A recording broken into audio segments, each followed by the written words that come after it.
Halo teman-teman, kita dari Love for Indonesia, LFV YouTube Production Youth. Di bulan ini akan membahas tentang insecurity. Nah, di minggu terakhir kita akan memperdalam dan menspesifikkan tentang topik physical insecurity. Di video kali ini kita kedatangan tamu nih. Bisa diperkenalkan dulu? Halo semuanya, kenalin aku Enji, usia 21 tahun. Saka lagi nih. Kegiatannya apa sekarang? Sibuk apa? Ya. Aku saat ini bekerja sebagai seorang wellness coach di perusahaan nutrisi dari 90 negara pokoknya. Jadi aku yang di Indonesia gitu. Oke. Wellness coach nih, keren nggak teman-teman? Tapi seorang wellness coach sendiri, kenapa bisa sampai diundang ke video kali ini? Pasti karena ada sesuatu kan? Nah, karena topik kita tentang physical insecurity, pertanyaannya yang paling ditunggu-tunggu, pernah nggak merasa insecure sama diri sendiri? Pernah apa enggak? Pasti semua orang itu pernah ya, kayak gitu. Aku pun sendiri juga pernah kayak gitu, pasti. Nah, kan pasti terutama cewek-cewek ini ya, yang paling bikin insecure apa sih? Kalau sebagai mungkin sebelum jadi wellness coach, mungkin juga sampai sekarang jadi wellness coach, pernah sempet atau masih merasa insecure, atau dulu insecure-nya tentang apa? Iya, kalau insecure itu kan biasanya berkaitan dengan bagian tubuh kan ya, betul ya. Nah kalau dulu tuh sempet kepikiran warna kulit kayak gitu sebetulnya. Cuman kayak sekarang semenjak berbisnis, kerja kan ya, kayak udah nggak terlalu mikirin sih kayak gitu. Tapi pasti kan perasaannya nggak mungkin insecure terus lah ya. Apa sih yang bikin Angie ini pede sama diri sendiri? Atau mungkin bagian tubuh mana di diri Angie yang paling dibanggain atau yang paling bikin pede lah? Apa ya? Mata. Kenapa matanya ini? Gak tahu, kalau lihat mata sendiri kayak kan memuji diri sendiri ya, nggak apa-apa ya. Karena ini ya, mata kan jendela hati. Iya. Menarik ya. Iya. Langsung lihat lihat dalam. Angie itu langsung berbinar, terus merasa kayak kenal dalam gitu. Kasih. Gitu ya. Siap. Nah, kita sudah buka polling buat teman-teman. Dari tim kita buka polling di Instagramnya Love for Indonesia, kita sendiri juga buka di Instagram kita masing-masing. Di Angie juga buka polling beberapa hari lalu mungkin ya. Iya. Iya benar. Ada 3 pertanyaan, tapi kita akan breakdown lebih dalam lagi, dan kita akan tanya-tanya gimana pendapat Angie sendiri tentang pertanyaan-pertanyaan tentang insecurity ini. Yang pertama, apakah kamu termasuk standar kecantikan Indonesia? Nah, dari tim kita mendapat respon yang menjawab ya, ada 36 orang. Berarti 36 orang ini mereka mengatakan bahwa mereka termasuk dalam standar kecantikan Indonesia. Sedangkan 55 orang mereka mengatakan bahwa mereka tidak termasuk dalam standar kecantikan Indonesia. Kalau di polling di Instagramnya Angie, ada 21 orang mengatakan iya dan 10 orang mengatakan enggak. Jadi perbandingannya yang mengatakan iya di kami lebih sedikit, tapi kalau di Angie lebih banyak. Mungkin karena gimana ini? Gimana? Penjelasannya gimana ini? Berarti percaya diri. Iya, banyak yang pede ya. Percaya. Apa? Nah, menurut kamu standar kecantikan Indonesia itu ciri-ciri atau kriterianya itu apa? Ya sebenarnya kayak Indonesia sendiri kan terkenal dengan berbagai macam budaya gitu ya. Budaya, ras, jadi kayak gak bisa dipukul rata gitu loh standar kecantikannya menurut aku. Nah cuman karena semakin berkembangnya teknologi ya kan, terus yang disorot tuh kan kebanyakan ya artis-artis kayak gitu, intinya influencer ya kan, yang selalu menampilkan itu harus perfect gitu loh, ya kan, otomatis kita pun secara nggak sadar sebagai penonton pasti kan standarnya melihatnya ke mereka gitu ya, yang pasti kayak kurus, ya kan harus putih kayak gitu, harus stylenya keren, dan itu kayak udah dijadiin standar sekarang menurutku gitu. Nah, tapi kalau menurut Angie sendiri nih, gimana cara menjadikan standar kecantikan itu, maksudnya menurut Angie sendiri yang paling penting dalam menjadikan sebuah kecantikan itu standar apa sih? Apakah yang cuman kita lihat di muka aja atau ada yang lebih penting lagi nih? Nah, kalau cuman fisik ini kan kita menua udah pasti kayak beda pasti nantinya. Jadi tapi ya memang nggak dipungkiri ketika kita bertemu dengan orang lain pasti pertama kali ya fisikalnya gitu, first impression pastinya langsung lihat fisik gitu. Nah, cuman selain hal itu tadi yang bisa kita pertahanin selamanya, kalau menurut aku sih dari dalam ya, sikap, hati, cara kita ngobrol sama orang kayak gitulah. Manners gitu, skill, yes, itu nggak bakal bisa hilang sih kalau udah jadi habit ya. Gitu. Nah, untuk di polling kedua, kita tanya, pertanyaannya adalah, apakah kamu pernah mendapat komentar jahat tentang tubuhmu? Ini agak sedikit gimana ya? Banyak ya ternyata. Kita sejujurnya prihatin dengan jawaban yang kita terima. Jadi kalau dari tim, kita mendapat 70 orang mengatakan bahwa mereka pernah mendapat komentar jahat tentang tubuhnya, dan hanya 17 orang yang nggak pernah. Di Instagramnya Angie pun lebih banyak, ada 26 lawan 3, jadi 26 orang mengatakan mereka pernah dapat komentar jahat, 3-nya nggak pernah. Gimana pandangan Angie tentang hal ini? Komentar jahat. Memang jahat banget ya mulut manusia gitu. Kayak ya lebih baik kalau nggak ada hal yang baik untuk diomongin, kayak nggak usah diomongin kayak gitu loh, karena itu efeknya akan jangka panjang loh teman-teman ya kayak gitu. Pengalaman sendiri pernah ya? Pernah. Gimana? Boleh diceritakan? Oke, kalau aku dulu pernah teman-teman ya, karena punya kakak cowok nih ya, jadi dari kecil tuh sukanya ya udah main di luar gitu kan ya, kayak udah nggak peduli gitu loh, kayak ya udah main sepak bola, panas-panasan kayak gitu, naik sepeda. Nah otomatis tuh ya itu tadi yang aku tadi bilang di awal ya, efek ke kulit aku. Nah dulu juga kadang kalau masih SMP sih kayak dibilang kayak kok mungkin kayak gemuk kayak gitu ya, padahal ya nggak gemuk banget kayak gitu. Nggak tahu ya, tiap orang punya penilaiannya masing-masing. Itu pengalaman aku, warna kulit ya yang tadi itu. Nah itu sih pengalamannya. Jadi di warna berarti kulit, sempet ya pernah dapat komentar jahat gitu ya? Iya pernah, makanya ketika ada polling ini aku juga merasa kayak oh iya aku dulu juga kayak gitu. Nah, gimana sih meresponi orang-orang yang komentarnya jahat banget ini? Kan sekarang sudah bisa menerima, gimana prosesnya gimana? Prosesnya ya, aku sebenarnya bukan tipe orang yang kayak gampangnya dengan bilang kayak gitu, kayak nggak terima gitu ya.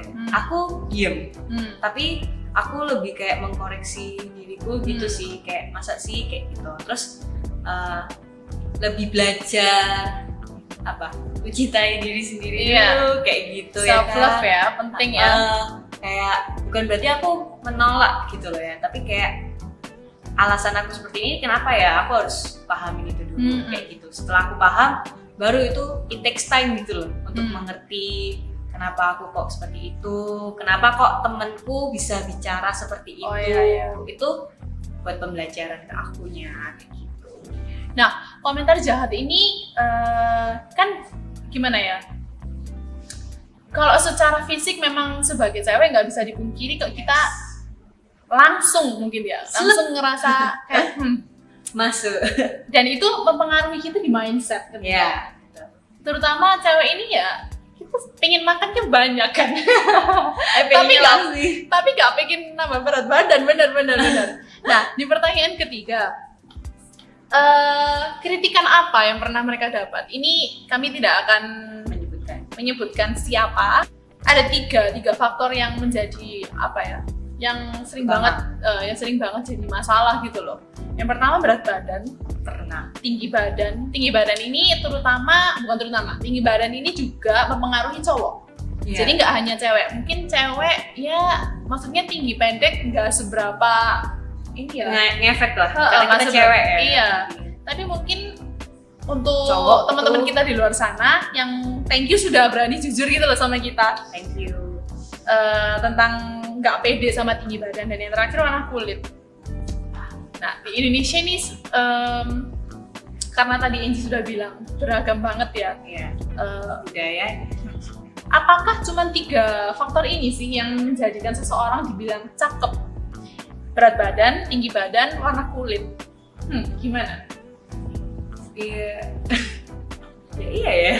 Maksudnya untuk Itu kan itu cuma di luar. Iya, di itu luaran ya. di luaran. Yang Gimana? paling penting ya itu tadi mannersnya ya kan. Mm-mm. Cantik-cantik tapi ternyata ini nih kayak nggak sopan, mungkin judes atau kayak nggak punya kayak gitu. Itu kan Ngomongnya kurang jaga. kurang jaga ya kan.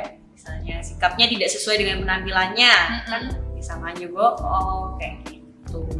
Jadi yang paling penting sih menurut aku ya, selain yang luar itu tadi ya hatinya sih ya, hati, terus pola pikirnya.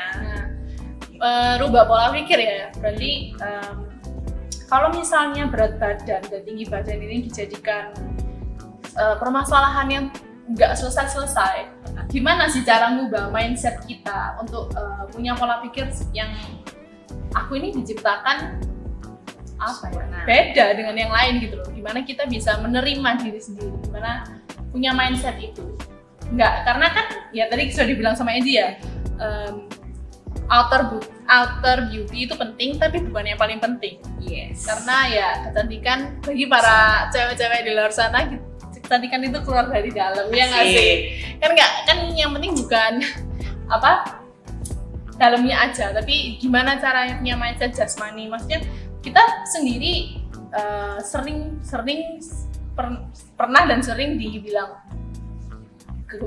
bukan kegemukan ya Pak, kok tambah gendut ya, kan kita langsung sensitif gitu loh. Gitu. Gimana untuk punya pikiran kalau misalnya aku dibilang gini berarti aku harus apa gitu. Ya. Sebagai wellness coachnya ini di mana ini? Ya pasti gini, kayak tahu diri sendiri itu penting ya. Kayak gitu. Nah setelah itu kalau kalian menerima kritikan yang seperti itu, menurut kalian nggak membangun, ya udah ditinggalin gitu kan ya. Tapi kalau buat aku pribadi ya, dari pengalamanku juga, selama kritikan itu bisa jadiin aku lebih baik gitu kan ya, kenapa nggak aku coba lakuin gitu. Toh ya nantinya bawa efek dampak baik ke dalam hidup aku gitu. Tuh misalnya nih kayak untuk merubah diri menjadi lebih ideal gitu ya. Mungkin aku dulunya kelebihan berat badan banget jadi ideal. Lah sebenarnya itu kan buat kesehatan aku. Nah, tapi yang penting ya berubahlah untuk diri kita sendiri. Jangan buat orang lain. Karena kalau buat orang lain itu hanya bakal sementara. Waduh, gitu. siap.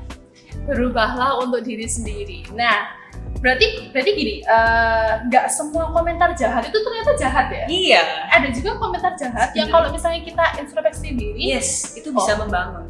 itu bisa jadi kita untuk merefleksikan diri kayak, kayaknya bener ya, aku harus apa ya nextnya gitu. Nah, kalau ngomongin 3 faktor itu tadi, gimana sih dapetin ini? Selain kita encourage kalian, kita juga konsultasi ya sekalian sama wellness coach. Gimana caranya punya tubuh yang ideal itu tadi? Ya pastinya ya menjaga pola makan ya teman-teman. Terus ya cukupin kebutuhan nutrisi harian kita, terus olahraga kayak gitu. Mungkin nggak semua orang suka olahraga ya, tapi itu kayak mau nggak mau gitu loh. Kalau kalian mau menjadi lebih sehat, menjadi sehat sampai nanti kita tua ya, ya belajarlah pelan-pelan kayak gitu, mulai dari sekarang. Males nih olahraga, gimana? Nah, Gak punya waktu, males, mager, apalagi banyak ya excuse-nya. iya, semua bisa jadi alasan kok. Iya. Bener. Gimana? Ya, kembali lagi ke prioritas setiap orang masing-masing kan ya. Kayak prioritasmu apa gitu loh. Kalau memang kamu menjadikan kesehatan itu sebuah jalan untuk kamu bisa mencapai semua impian nantinya ya kan. Ketika kamu sehat kamu bisa beraktivitas gitu. Kamu pasti akan belajar kok menjaga kesehatan. Tapi kalau menurutku kesehatan itu kayak nomor terakhir, ya udah orang lain nggak akan bisa merubah kamu gitu. Kembali ke dirinya masing-masing sih. Oke. Pas juga nih sama tema. Kita tadi belum ngomong tema ya. Tema kita beautifully healthy. Wow. Cantiknya nggak cuma di luar, tapi juga di dalam. Cantiknya nggak cuma di dalam, tapi juga di luar. Di luar. Gitu. Yes, jangan pernah membatasi pokoknya ya. Nah, kita nih, maksudnya kita tadi sudah bahas banyak nih ya tentang inner beauty, outer beauty. Gimana sih cara, kalau misalnya inner beauty kan pasti lebih long last ya, maksudnya lebih jangka panjang. Gitu. Tapi itu tetap butuh latihan kan, maksudnya kita tetap perlu banyak belajar lagi, memperkaya diri sendiri juga gitu loh. Tapi gimana cara mempertahankan outer beauty? Kan kita sebagai cewek, ya kita ngomongin tentang dandan lah ya, skincare. Itu bisa habis gitu loh, dan kita juga bertambah umur juga maksudnya berubah gitu loh. Gimana cara mempertahankannya? Mau cara instan ya banyak sih. Iya, instan banyak loh. Sekarang tuh banyak loh ya teman-teman ya, kayak perawatan kayak gitu kan, instan. Sebenarnya banyak sih. Cuman ya duit yang keluar tuh juga nggak sedikit gitu. Jadi ya paling mudah dilakukan ya yang tadi di awal, yang tadi sempat aku bilang itu tadi, mulai menjaga dengan pola makannya dulu ya kan, kayak gitu, olahraga. Jadi jangan sampai hanya mengandalkan perawatan yang ada, misalnya ya pengennya langsing gitu, sedot lemak langsung gitu, cepat ada gitu loh. Cuman apakah itu akan bertahan lama? Apakah itu baik gitu loh buat tubuhnya teman-teman? Gitu. Buat teman-teman di luar sana yang mungkin merasa aku nih udah merawat diri sendiri, udah perawatan sana sini, udah olahraga juga, udah apa namanya, jaga pola makan juga, tapi kok aku tetap nggak pede ya. Gimana untuk menumbuhkan rasa kepercayaan diri nih loh? Kalau buat aku pribadi ya, butuh komunitas dan orang yang sejalan lah dengan apa yang kita kejar gitu, kita mau gitu. Karena itu penting banget gitu loh ya. Kayak kalau kalian mengelilingi diri kalian dengan orang-orang yang negatif gitu ya kan, nggak sesuai ya, pasti kita bakalan ikut gitu loh. Tapi ketika kita mengelilingi diri kita dengan orang-orang yang support kita, yang kayak mendukung terus, itu kayak walaupun kita hasilnya lagi stuck nih misalnya kan, tapi bakalan ada kayak misalnya ada komunitas ya, teman-temannya bakal kayak dukung kayak gitu. Aku sebagai coach sendiri pun juga kan seperti itu gitu loh, mendukung kayak gitu. Berarti komunitas ini penting ya, maksudnya dalam komunitas kepercayaan diri kita itu dibentuk gitu loh. Nggak di dalam komunitas ini juga, tapi saat kita di luar sana, maksudnya di luar komunitas ini pun kita jadi lebih berani, lebih pede, lebih ya maksudnya lebih berani lah ya, lebih pede gitu loh. Dan yang paling penting adalah surround yourself with positive people. Ya, positive people. Itu segala-segalanya menurut aku sih. Nah, dari kalimat terakhir tadi itu, apakah itu yang menjadi pesan terakhir buat kita semua? Intinya aku tambahin ya, bersyukur buat semua yang udah kita boleh punya, tapi jangan berhenti untuk berubah menjadi lebih baik buat diri kita. Yes, semangat! Iya, gitu ya teman-teman. Jadi yang pertama, kalian penting banget untuk punya komunitas yang saling membangun. Tadi sebelumnya kita sempat latihan di belakang. Katanya Coach Angie ini mutualisme, berteman itu harus mutualisme. Apa itu? Saling menguntungkan. Dan yang kedua, tetap bersyukur dengan apa yang teman-teman sudah punya, dan jangan pernah berhenti buat upgrade diri jadi lebih baik buat diri kita sendiri tentunya, dan buat orang-orang kita sayang. Semangat semuanya. Thank you Coach Angie. Sampai ketemu di video-video atau di project selanjutnya. Semangat semuanya.